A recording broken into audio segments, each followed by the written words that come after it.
L'enceinte la plus compacte de la marque Harman Kardon vient de sortir, la Luna. La concurrente de la Charge 5, avec les mêmes promesses d'être portable, résistante à l'eau, bonne autonomie et une bonne qualité sonore. Ça tombe bien parce que je vais tester tout ça et on va voir dans cette vidéo si toutes ces promesses sont respectées. Alors qu'est-ce qu'on a à l'intérieur de la boîte?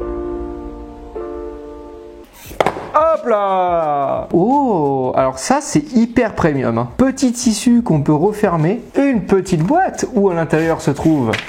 Oula, tout qui tombe. La notice d'utilisation et également le guide de sécurité. Et nous avons un câble USB type C vers USB type A de 1,2 m. Et bien évidemment, le plus important, notre chère belle Luna.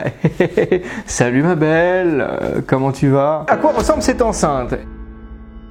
Eh ben franchement, elle est magnifique. Elle est quand même un peu plus grosse que la Charge 5, mais en termes de finition, c'est beaucoup mieux. Hein. D'ailleurs, vidéo comparatif entre la Charge 5 et la Luna qui arrivera la semaine prochaine. On retrouve une grille acoustique en tissu qui n'est pas directement collée à l'enceinte. Comme tu peux le voir, ça bouge un petit peu. On a le logo Harman Kardon argenté sur un revêtement en plastique. On a un petit liseré en plastique qui vient séparer en fait les deux faces de l'enceinte, comme tu peux le voir juste ici. Le dessous de l'enceinte est équipé d'un grand patin antidérapant. Donc c'est légèrement surélevé. Ça va éviter les vibrations sur le support à laquelle elle est posée et également qu'elle glisse. Écoute le bruit.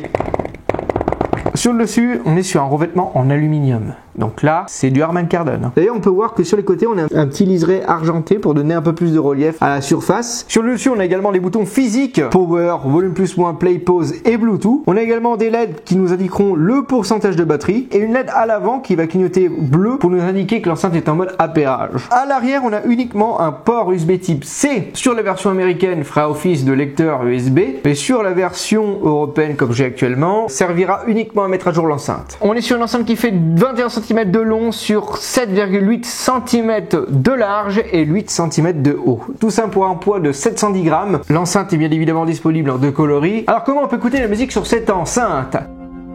On s'enfile grâce au Bluetooth 5.3 qui est SBC. Malheureusement, il n'y a pas d'application délivrée avec cette enceinte. C'est dommage, on ne pourra pas tatillonner le son ou mettre à jour les firmware. Alors qu'est-ce qu'on a à l'intérieur de cette Luna?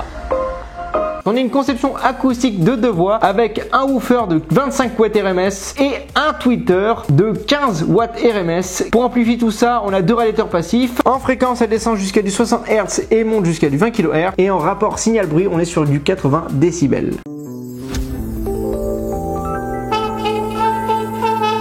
On commence à 50% du volume. Oh oh. Alors déjà, les aigus sont excellents. Pas mal.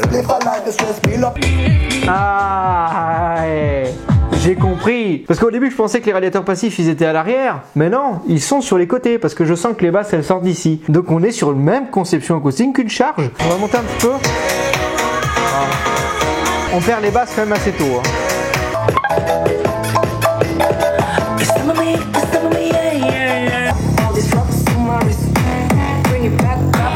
C'est pas trop directif en termes de hauteur.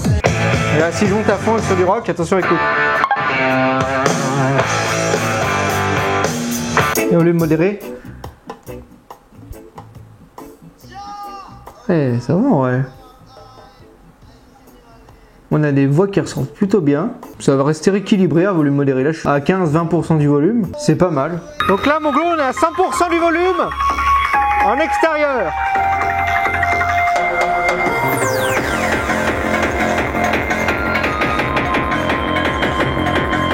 Ça va, hein, ça couvre quand même une large scène sonore.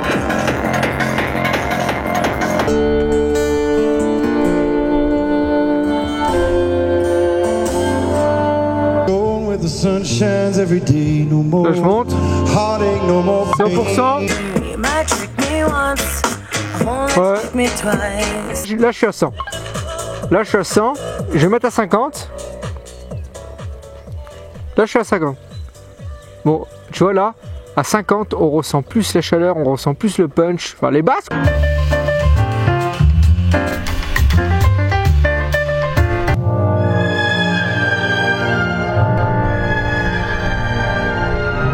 Alors qu'est-ce que je pense de la qualité sonore? Alors ma foi, c'est plutôt pas mal. On est sur la signature Harman, donc quelque chose de précis, de net, de clair. On a une bonne présence au niveau des médiums, des voix qui vont être douces, agréables, des aigus clairs et précis, mais qui je trouve sont quand même assez accentués comparé au reste. Les aigus, ça aurait été bien de pouvoir légèrement les baisser, je les trouve un petit peu haut. En termes de basse, on a une bonne rondeur pour la taille de l'enceinte. On a du punch, mais ça manque quand même de quelque chose de sec, quoi. On a une bonne séparation entre les aigus et les basses. On a quand même une légère directivité latérale. Concernant la hauteur, ça va. Si vous êtes situé un peu plus haut que l'enceinte, vous arriverez quand même à profiter de la qualité sonore. Le son est équilibré jusqu'à 60% du volume. Après, les aigus prennent trop le dessus. Déjà, on perd en basse. On a vraiment des aigus qui sont trop accentués, gueulards, et ça perd en détail.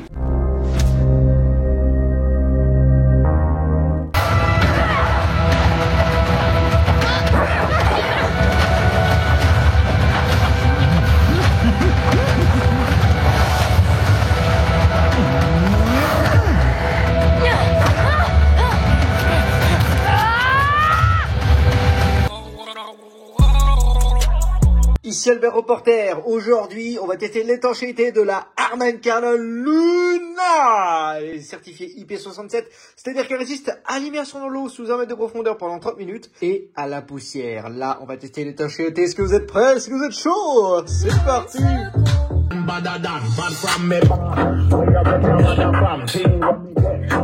Elle flotte mon glaude, c'est incroyable.